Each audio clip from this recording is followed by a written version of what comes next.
Formal and informal communications do overlap, but they are rather distinct types of communication. It can be quite easy to recognize the differences between them, but also quite interesting to learn about them in greater depth. For this video, let us learn more about formal and informal communication.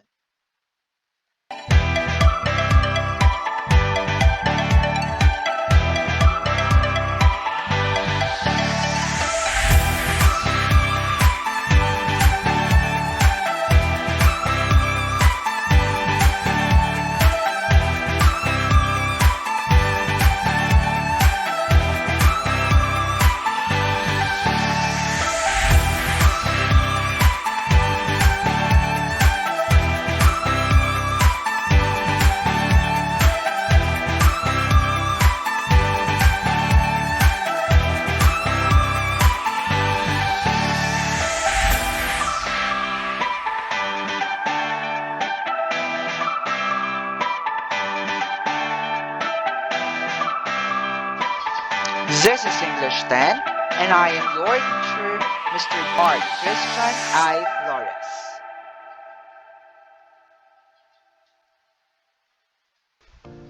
The essential learning competency for this week is use information from news reports, speeches, informative talks, panel discussion, etc. in everyday conversation and exchange.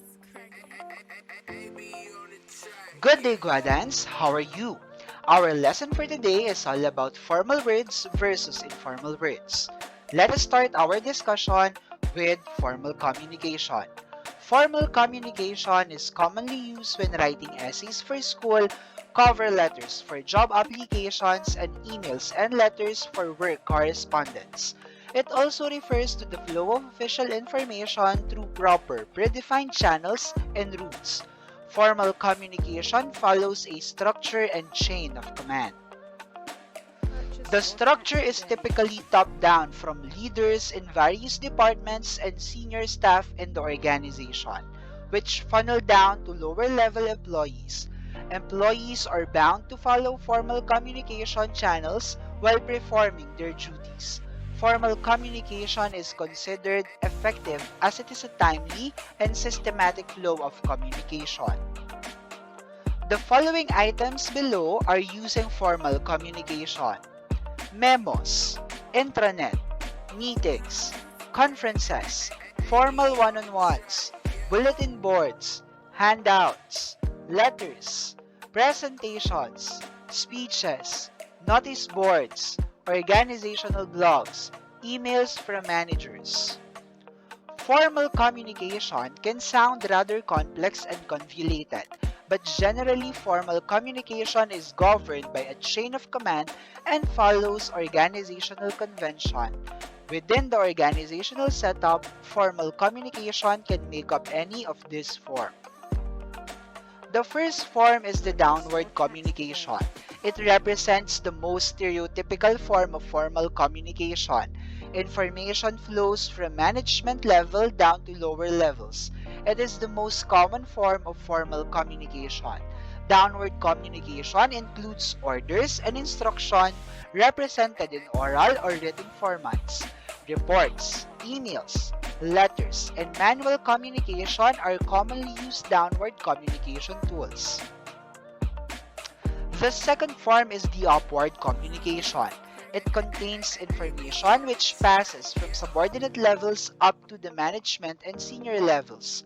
Common forms of upward communication include from employees to managers and above, reports, suggestions, requests, instructions, and complaints.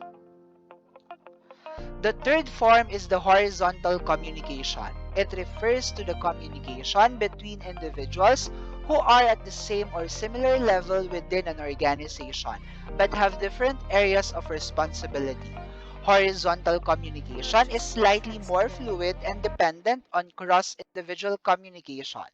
Typical examples exist as communication between managers of different departments like HR, marketing, sales, and etc.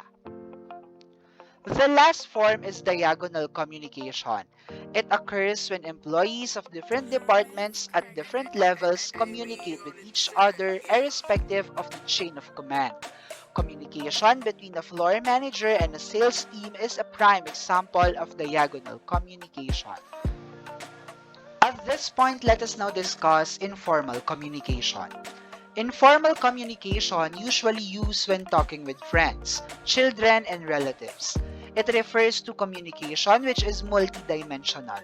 Informal communication moves freely within the organization, and it is not bound by predefined channels and communication routes. Informal communication is particularly quick.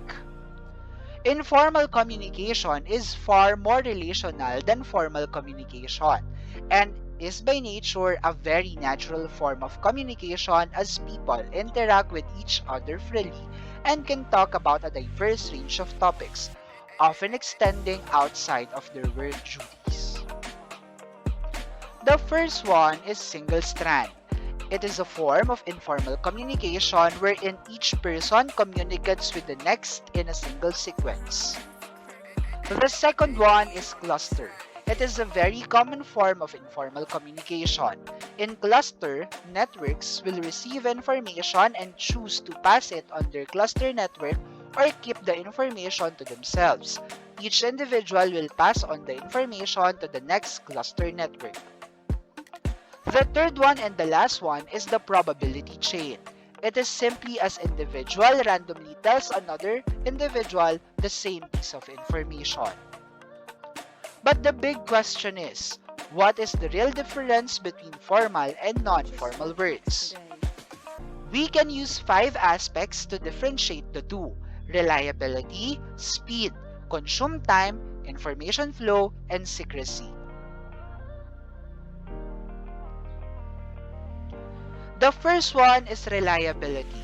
Formal communication is more reliable form as there is a paper trail compared to informal communication which has comparatively less reliable and it is very unlikely to have a paper trail. Speed. Formal communication is slower, sometimes feeling unbearably slow due to bureaucracy. On the other hand, informal communication is very quick, often being instantaneous. Consumed time. Formal communication requires a number of different processes before the whole communication flow is complete, whereas informal communication requires very little process time. Informative flow. We also have the informative flow. Information through formal communication is only through predefined channels, whereas information through informal communication moves freely. The last one is secrecy.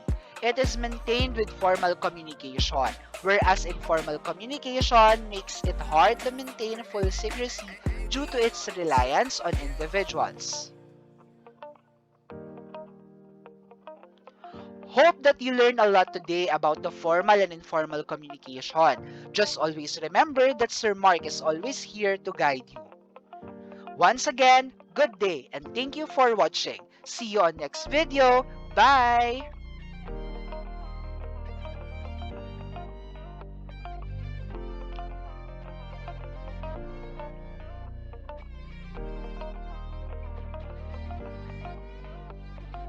Purchase your tracks today.